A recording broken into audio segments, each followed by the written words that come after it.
1935. Currently reside in West Hartford, Connecticut. Okay. And in which war did you serve down? Vietnam. What was your branch of service? Army Infantry. And your highest rank when you got out? Major. So just kind of starting from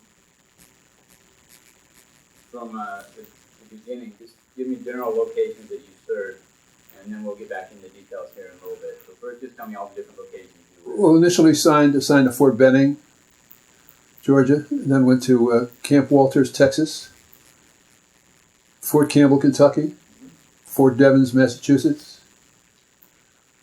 Fort Davis in the Canal Zone, Fort Benning again, and Fort Dix, New Jersey. For a short time, Fort Bragg, North Carolina. Then language school, so Monterey, the language school in Monterey, California, Vietnam, and then returned as an ROTC instructor at Texas A&M University in College Station, Texas. And that's where you completed your... That's where I finished my active duty. So when you joined the service, were you enlisted or were you drafted? No, I was commissioned through ROTC from the University of Connecticut.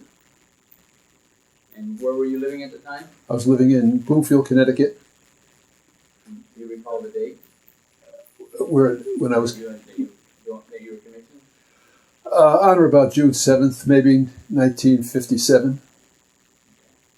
I graduated 2 or 3 days earlier and we were commissioned in reserves before I graduated. Then we graduated, and then I was accepted a regular Army commission, and I was called to active duty about a week after I graduated. So I had very little time between the time I graduated and when active duty. So how did you end up in the Army? Is it just because the way you transitioned through your ROTC and so on, just Army was a natural course? Let me start back by saying, but I grew up in Bloomfield, Connecticut. I graduated from high school there in 1953. Wanted to fly all the time. That's what I really wanted to do when I was a kid. I thought that was a magic experience. So my father, I wanted to join the Air Force. My father, I was 17 years old. My father didn't think that was a very good idea. And since he was a lot bigger than I was, that worked his way. And I was accepted at a local university, Trinity College, but just couldn't afford it. And I applied late to UConn, University of Connecticut. What I didn't know when I applied to UConn and had been accepted was that if you were a physically able male, you were required in the first 2 years you were there to take ROTC training, which means you're dressed in a uniform 1 day a week generally.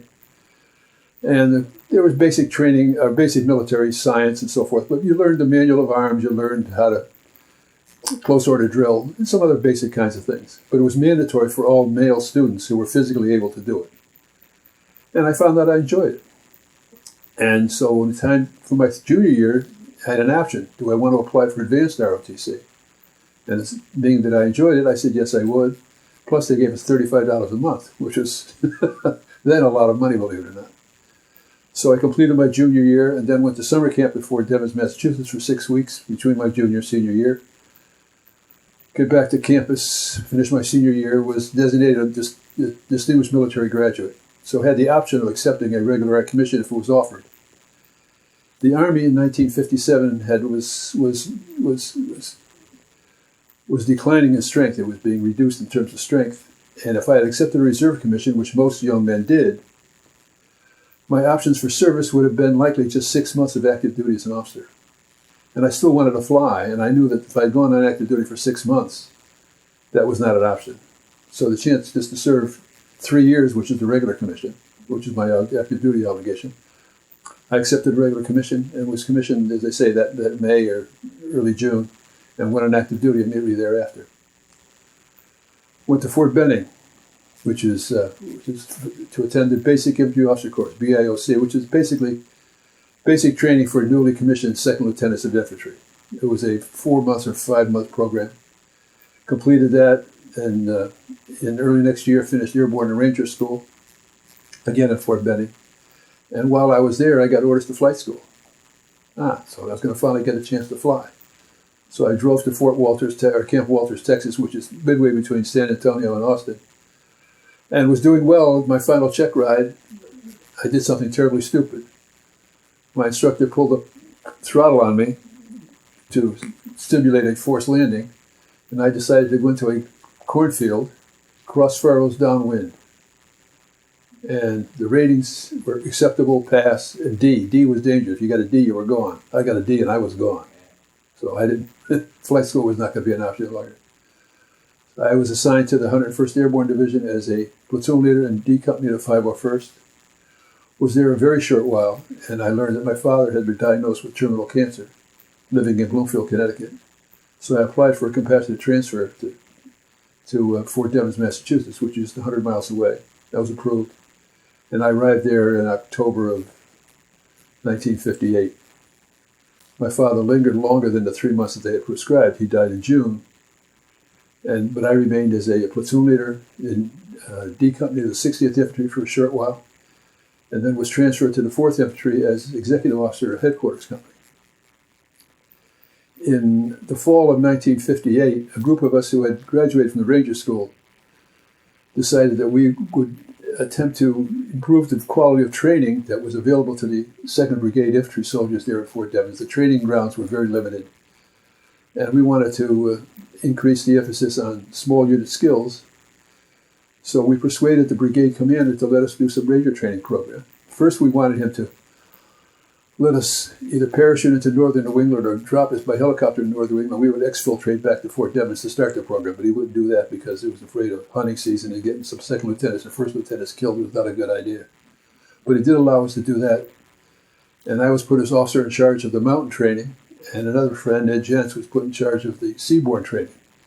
The seaborne training was conducted at Fort Cape Cod, Camp Wellfleet, and I negotiated with the Department of Forestry, if that was its name, I don't recall, of the state of Massachusetts to use their state parks or state forests in western Massachusetts around Mount Greylock and that area.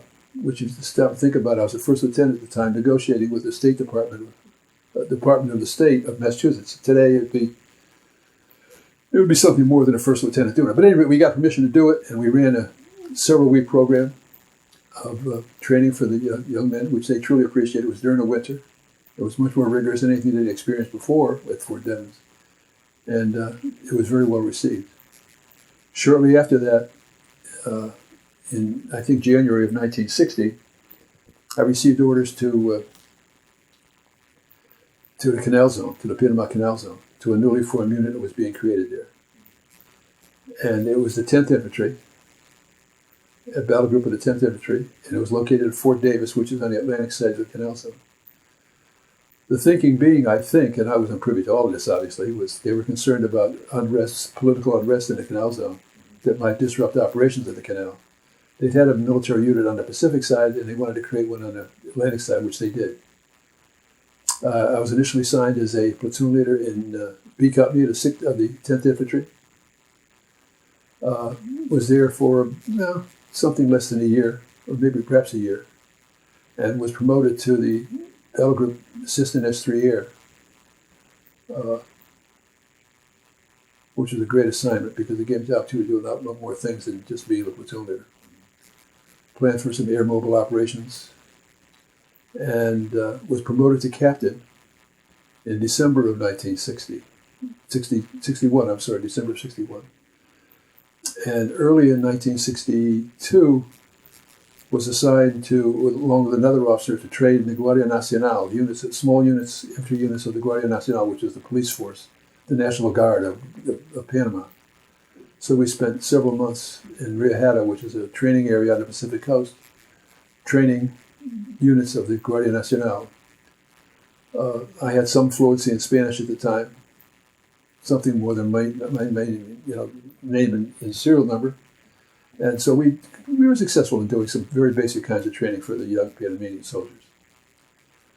Was reassigned from Panama to Fort Benning to attend the Advanced Infantry Officer course. In the meantime, I returned to West Hartford, or the Bloomfield rather, and was married in July of 1962. And so we just celebrated our 54th wedding anniversary.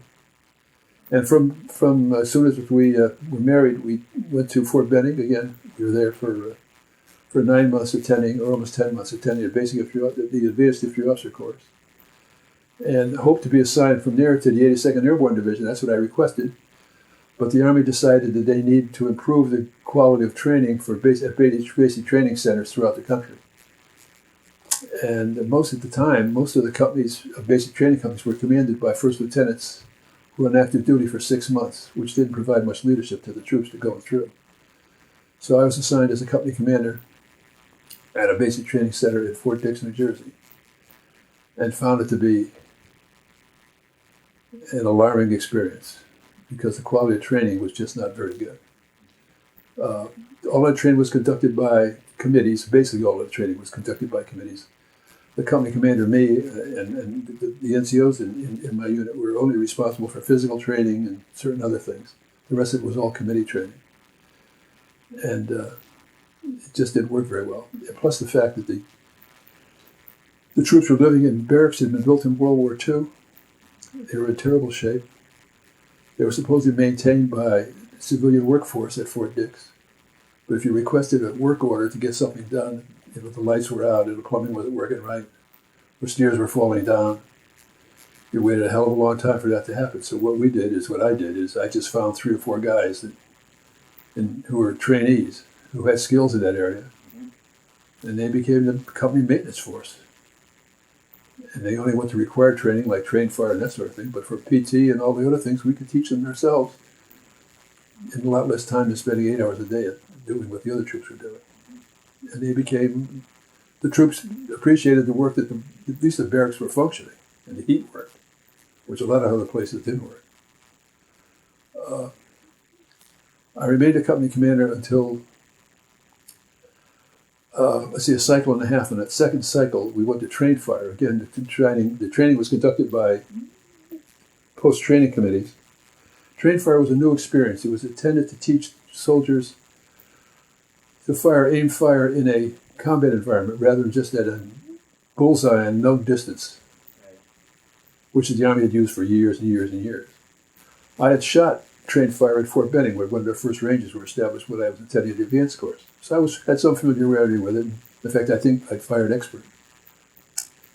And so when the company went out for the record range, so the training was all done, all prep training was done by this committee. The training went out, when the company went out for its record day to see how well they shot, it was apparent that they weren't doing terribly well. And one of my NCOs said, "Sir, what we have to do to make sure that all the company passes is provide these guys some coffee, some food, and some whiskey." And I didn't think that was a terribly good idea. And I said, why do we want to do that? He said, because otherwise they won't all pass. I said, they're not all going to pass anyway. I mean, you're not going to take a bunch of kids out of Philadelphia, New York. They've never seen a long gun in their lives, and all of a sudden they're going to be all shooting experts. It's not going to happen. He said, well, that's the way it works. And I said, no, not now. Just about that time, 2 young second lieutenants, or the mess truck arrived. My company had the only independent mess hall in the regiment. All the rest were consolidated mess. And if you're familiar with Army sheet cakes, they make sheet cakes in inches, a pan like 40 inches long by 18 inches wide. They're cut into little squares. And 2 second lieutenants from the training committee came out and walked into the line ahead of the troops. Each took 2 cartons of milk, some cake. And I proceeded to tell them that if they ran out of milk or cake before my troops ate, they were going to regurgitate that right then and there on the ground. And after lunch, I went out to shoot, and I was boloing. I was not qualifying on train fire. So mid-afternoon, I just told the first sergeant, the field sergeant, to inform the company we were leaving. And he said, "You can't do that." And I said, "We're doing it because this is ridiculous. It's just not working." And we did. And the captain who was in charge of the range said I couldn't do it, but we did it, and we marched back to post. And when I arrived back to the post at the company headquarters, the first sergeant told me that the commanding general wanted to see me in his office. The commanding general was Major General Beauchamp. And the first sergeant expected to see me come back either stripped of my rank or in jail or court-martial or something like that. I went up and told Colonel Beauchamp what had happened. He asked me, or General Beauchamp what had happened. He asked me why I'd done what I did. And I did tell him. And he said to me, "How would you like to be my aide?" His aide was apparently him, and I said, "No, I really want to go back to the regiment. I'd like to be a battalion commander." He said, "Well, you're too junior to be that." So I went back as a battalion exec for another 5 or 6 months that I was there, and sometimes even commanded the battalion in the absence of the battalion commander. In February of 1964, I got orders to Vietnam. My wife had just had our first child, and my preference, I knew I was going to go to Vietnam, but my preference would have been just to hold it for a while. So I talked to the battalion commander and said, boy, I'd sure like to wait a few months before I leave because she just had our first child. And he said, well, one of my classmates, he was an academy graduate, one of his classmates was in charge of captain's assignments, infantry captain's assignments. He said, let's fly down to Washington and talk to him. So we flew down to Washington, and he introduced me to a lieutenant colonel who was in charge of assignments. And I explained my situation. He said, well, we can handle that. So instead of going in April, we'll send you to go in July. And I said, that's fine. And so we're waiting for my boss to come back. We were sitting in a little cubicle in the depths of the Pentagon. No windows, just 4 concrete walls. And the place was just full of 201 files. You know what a 201 file is? And I said, what are all these 201 files? They were all over the office, some on the desk, some on the floor, some on some cabinets. He said, well, yours is on the desk. And I said, yes. He said, well, you're one of the ones who are qualified to go to Vietnam. Those who aren't on the desk aren't qualified to go to Vietnam. Now, that was in February, I guess, of 1964. 2 years later, if you could walk and talk, you were qualified to go to Vietnam. So the difference was quite significant. But at any rate, I got orders to go to Vietnam. And on the way, I had to attend the MATA course, Military Assistant Training Advisory Course, 6 weeks at Fort Bragg, North Carolina, run by the Special Warfare Center there. And we had a chance to make a parachute drop, which we were scheduled to do at 2 o'clock in the afternoon from a fixed-wing aircraft. We jumped at 2 o'clock the following morning from a helicopter. And after that, I went to language school at the Defense Language Institute in Monterey, California, to study Vietnamese. Most of our instructors were young women, wives of Vietnamese officers in America for advanced training with some military unit. Most of the language was conversational Vietnamese, not much military activity at all. But that was about 3 or 4 months long. And I was finally arrived in Vietnam in very early January of 1965. Spent the first night sitting on top of the Brown Hotel on Tudor Street, drinking Barmy Bar beer 33, watching a firefight across the Saigon River. And I said, this is not what I imagined it to be, because it was an interesting experience. But anyway, was there just a few days, got assigned as a battalion advisor to the 1st Battalion of the 42nd Infantry of the Vietnamese Army, which was located in a little place called Tan Cam. So I flew from Saigon initially to Pleiku, which is Corps headquarters, met the senior Corps advisor, Colonel Metaxas, then to Kontum, which is Special Zone headquarters, and finally caught an L-19 up to Tan Can. Tan Can was a small post located on a piece of high ground, a ridge, base camp elevation about 2,200 feet, about 10 miles almost due east of the Cambodian-Laotian border, and about 8 miles due east of a 10,000-foot concrete strip built as part of the SEATO operations, SEATO operations in the 50s or 60s, maybe even the early 70s, no longer in use. Tan Can was a post for the entire 42nd Infantry Regiment, Vietnamese Army Infantry Regiment. Generally, only 2 battalions were there. The 3rd was somewhere else, generally in Binh Dinh province on the coast. And we'd sometimes rotate battalions through that. The senior advisor was a major by the name of Prilliman, and I had, working for me, a lieutenant, Bob Jordan, 2 NCOs, and a radar operator. My counterpart was a Vietnamese captain by the name of Nông. He had been an NCO in the French Army, as were many of the company commanders. The battalion had an authorized strength of about 450 to 550 men, depending on how they configured it. rarely did we have 350. Rarely did we have 350. The company commanders were first lieutenants.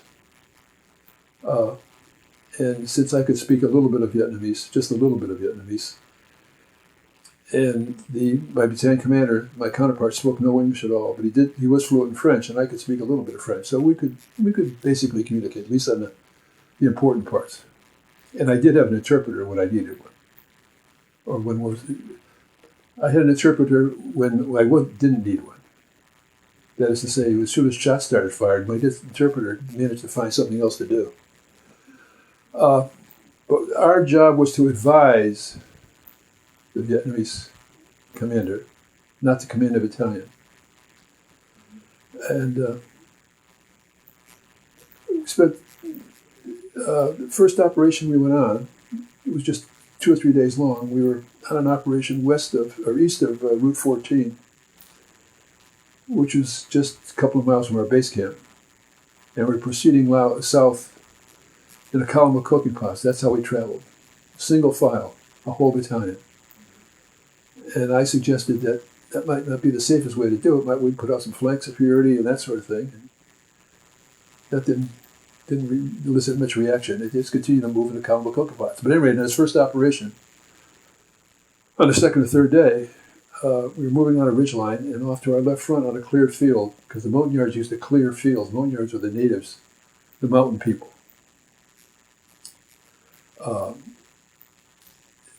Often referred to derisively by the Vietnamese as Moi, which means savage. They would use slash and burn agriculture, so they would clear the forest, clear the jungle, plant their crops, and when the soil went out of its ability to provide for crops, they would move to another location and slash and burn something in place. But we saw 2 guys come out of the jungle into this cleared area, and they were armed, and I thought this would be a great opportunity to get some prisoners. So I suggested we send a platoon ahead of us and get in behind them, and we'll capture them. The next thing I knew, the battalion commander was setting up a mortar to fire mortars at them. Well, you know that the distinctive sound when you fire a mortar, when the round hits the base plate, hits the bottom of the tube, rather, there's a very distinctive sound, a thunk. As soon as that sound hit, those guys were gone. So there was no chance of getting them. I also remember another instance with the battalion where they had 57 recoilless rifles assigned to the battalion, but they never carried them with them. They were heavy, and the Vietnamese soldier was smaller than the American soldier. But the firepower of a 57 recoilless, particularly with the kind of ammunition we had, would be very effective. And I was trying to teach them, to persuade them to carry it on operations.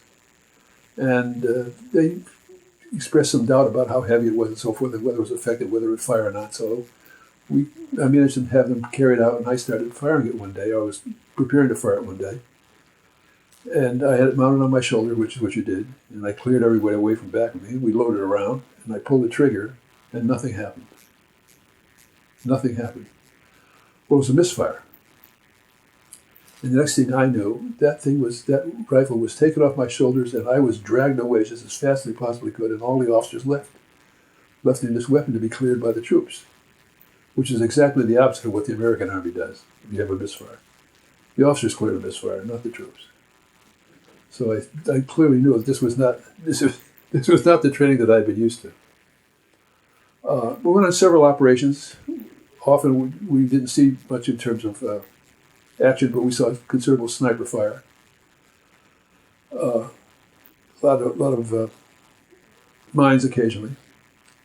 But in early April of 1965, a Ranger battalion, a Vietnamese Ranger battalion, which was under Corps headquarters control, not the control of the battalion, was surrounded well north of Tan Can. And the regiment was ordered, 2 battalions were ordered north to help them. My battalion was in reserve. The 2nd Battalion was ordered to attack north along Route 14 to relieve the pressure on the Ranger Battalion. And they got lost. So my battalion was ordered in, and we were moving north on just astride Route 14. And there was a tank platoon in support of us, a Vietnamese tank platoon in support of us. And they were firing over our heads. Well, they had old tanks with old 75mm guns. And some of the rounds were falling short, wounding the troops.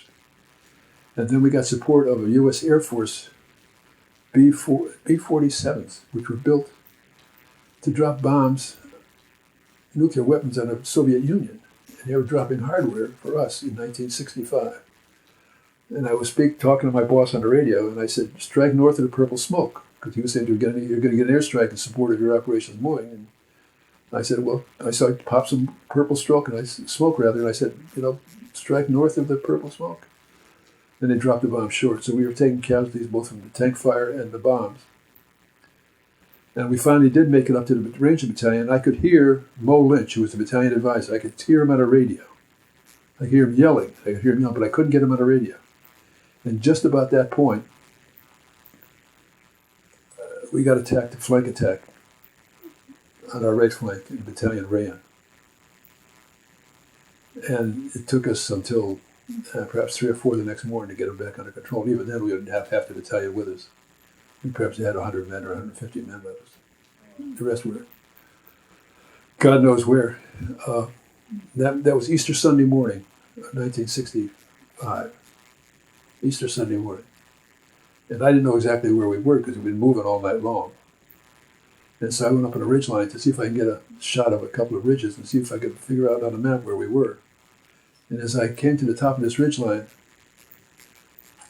just at the top, there was another American officer up there dressed in tiger fatigues. And I knew him from Fort Benning. Didn't know him well, but I knew him from Fort Benning.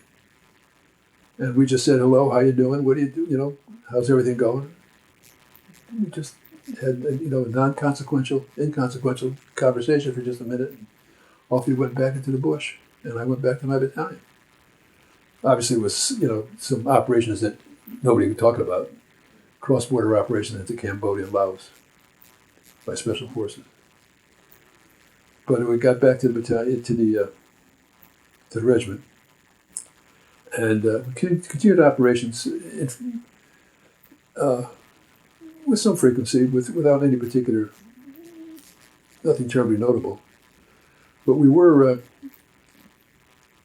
our post was not supplied by the military. If we wanted food or any kinds of supplies like beer, we had to arrange to get it ourselves. And so often we would send somebody to Saigon, we hoped. And if we could persuade somebody to fly it from Saigon to maybe Khartoum or Pleiku on a fixed-wing aircraft, then we could maybe persuade somebody with a helicopter to pick it up for us and bring us up. But then we found a better way. Sometimes C-130s would land in that 10,000-foot strip just for practice.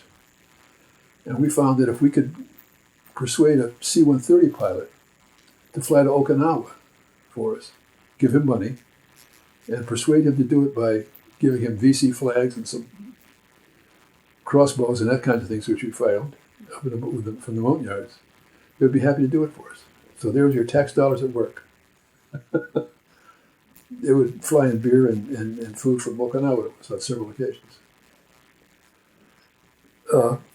In July of 1965, I was having pastor breakfast early in July 7th, when the regimental advisor, who was newly assigned, John Black, came up to me and said, crank up your battalion, we're going to go back up. To the night before, we had watched the town of Dak To, which was about 3 or 4 miles north of our base camp, be attacked by the North Vietnamese or the Vietnamese, or the Viet Minh rather, I'm sorry. So Black said we're going to go take retake Dak To. Dak To was a district town, akin like to a state capital in terms of the Vietnamese, because it was the capital of one of the principal cities of Khartoum province. And I asked how we're going to do that, and he said, we're going right up Route 14. I said, that's not a good idea at all, because you know goddamn well they're going to be waiting for us. And he said, well, that's what Colonel Chu wants to do. And Major Black was relatively new. He'd never been in an operation before. And so I said, do you mind if I go talk to Colonel Chu, whom I'd known for 6 months? He said, go ahead. So I talked to Colonel Chu. Colonel Chu was a ethnic Nung, Chinese, very fluent in English, had commanded, I think studied at Command and General Staff College, well over 6 feet tall, a very powerful guy, charismatic kind of guy. And I said to him, that's not a good idea, sir, going up 14. And you don't got to what he'll be waiting for us. And he said, my hands are tied. Corps headquarters in Khartoum has ordered me to go directly up the road to retake the town just as quickly as we can.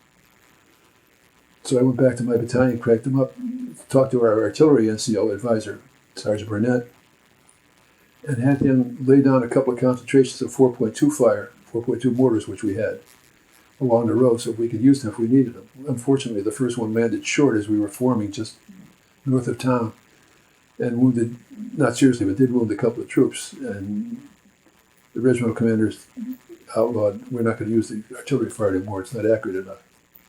So off we went. And about an hour up later, if we were going up the road, sure enough, we got hit by an ambush. Colonel Chu and his whole staff essentially was killed. And my battalion exec was killed, and several soldiers were killed. I was the head of the command group. I was right behind the lead company, and they were behind me. And so we were ambushed just from one side of the road. And I had my carbine with me, and I ran out of ammunition. And just then my driver came up, who was a Vietnamese corporal, an ethnic Cambodian. He brought me a shotgun. I mean, he came up through the ambush to bring me a shotgun, and he took my carbine.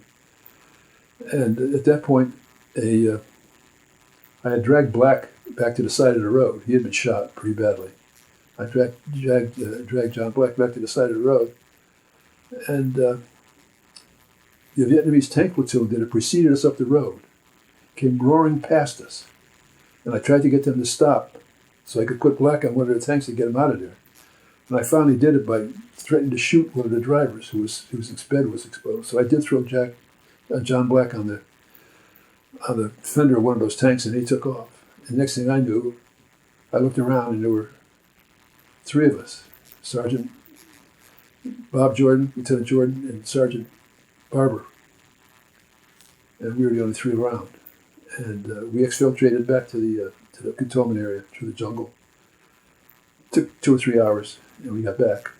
And I think I drank a little scotch that night. I expect I did. Or at least a couple of years. Soon after that, the Vietnamese Army set up another colonel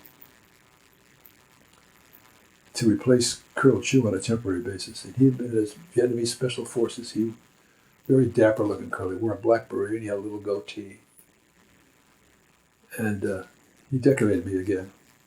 And he called that captain who had commanded the tank platoon, the Vietnamese captain who had commanded the tank platoon that abandoned us on that road, and stood him in front of the entire regiment that was there, and stripped him of his rank, literally stripped him of his rank, like in an old Western movie, the Old West. And he marched off. I I couldn't understand what he said because it was all in Vietnamese, but he made it very clear that he was a lowlife and he wanted no part of it. By the way, when I got transferred to Saigon several months later, when I was in Saigon, I saw that same captain fully restored to rank, which is a feature of he obviously had some political influence or family influence to restore his rank. But after that, in late July, early August, the battalion was reassigned to provide security to Khartoum City. So we motored down to Khartoum City. Occasionally we'd hit mines on the road, but not too badly. But we did go to Khartoum City and were there for a few days. And it was decided they were going to run an operation. Saigon decided to run an operation south and west of Khartoum City out toward the Cambodian border. And a battalion of the National Reserve was led up, the airborne battalion. The airborne battalions were under control of Saigon. They were big battalions, 800 men, well-trained. And in this case, the battalion was commanded by, or advised by, a very dear friend of mine, in fact, my best man at my wedding, Mike McCarthy. And his battalion commander refused to go on the operation. And the reason why he refused to go out to the operation is because there wasn't sufficient helicopter support to put an entire company on the ground at one time. And unless he could get 150 men or 125 men on the ground at one time, he wasn't going.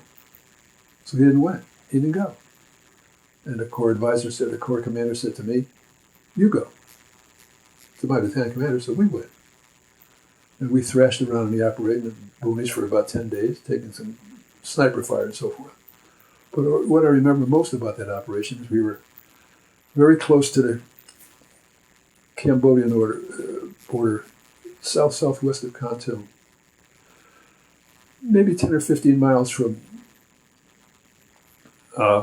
where the first big battle, Chupong Mountain, was fought.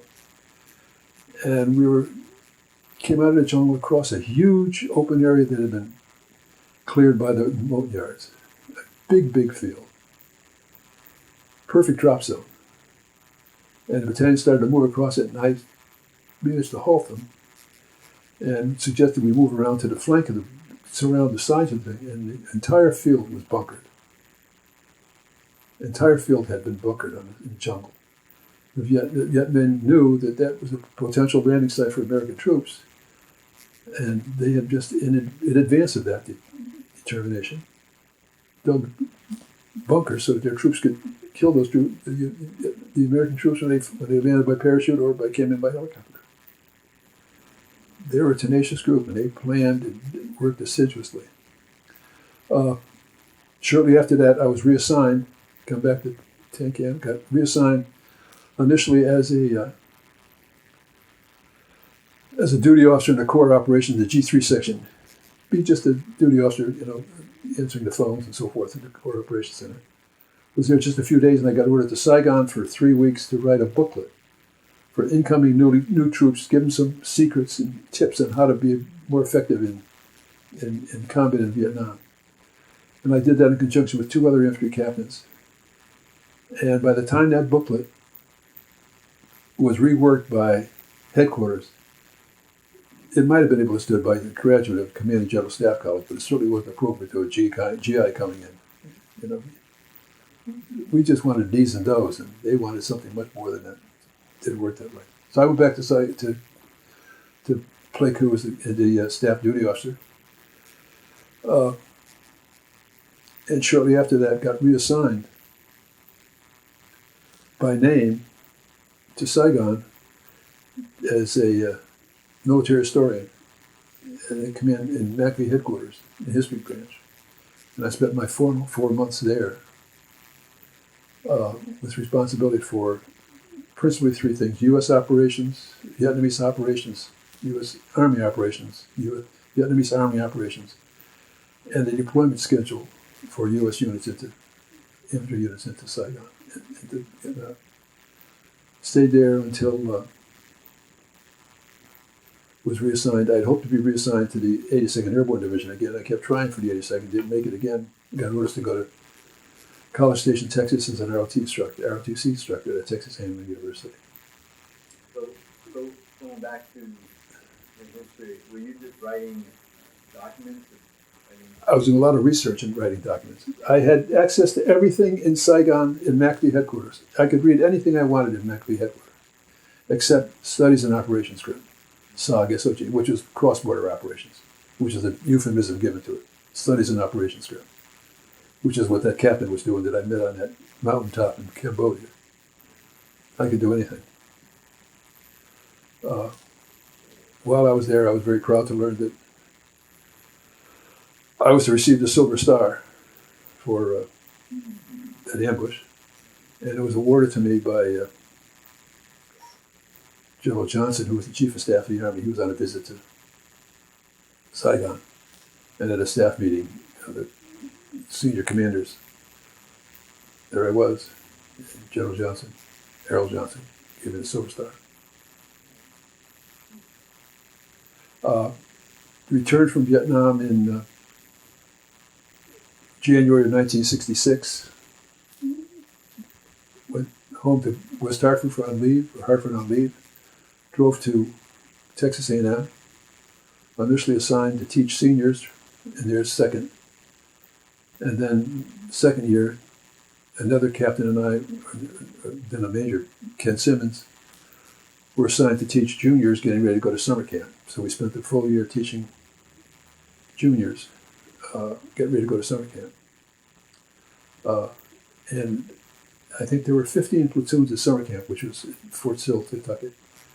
And A&M graduates were the best cadet in each of those 15 platoons in all of the companies, which says something about the quality of the kids that we had.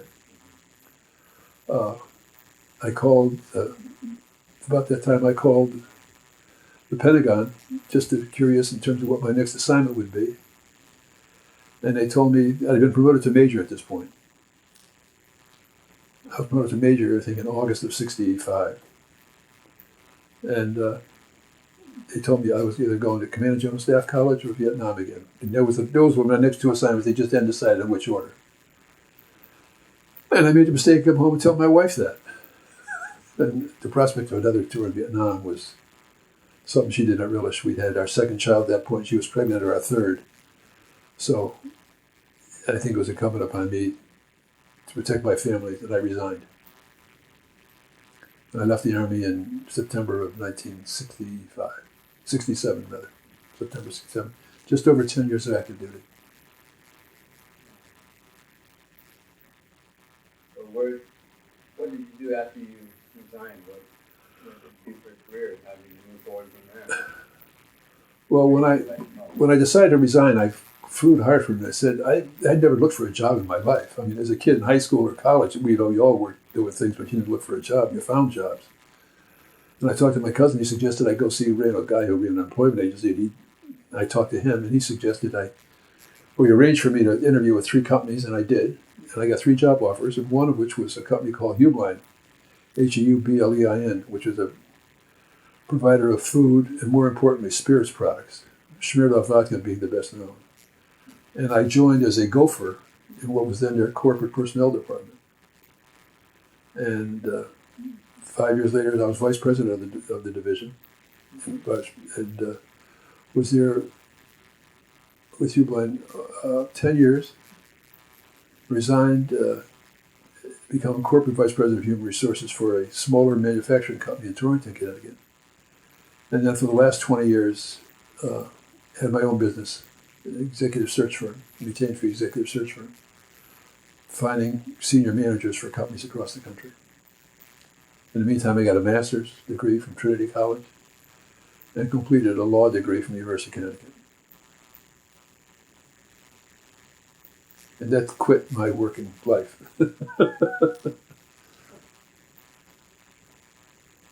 Well, that answer everything? Is there anything else you can think of you haven't discussed? I think you covered it pretty well. Oh, just say that the military was the best thing that ever happened to me. I was a wise-ass 21-year-old kid coming out of college, as I guess were many of us. And it was the best thing I ever did. And the training and the things they forced you to do, or you had to do yourself, you found out you could do a lot more than you ever thought you could do. And those were terribly valuable lessons, both in the military and, more importantly, afterward. Set the tone for how you live the rest of your life? Well, absolutely. I mean, I have great respect for the military. I still remain actively interested in the military. In fact, my avocation is military history. So, and the only other thing I should mention is that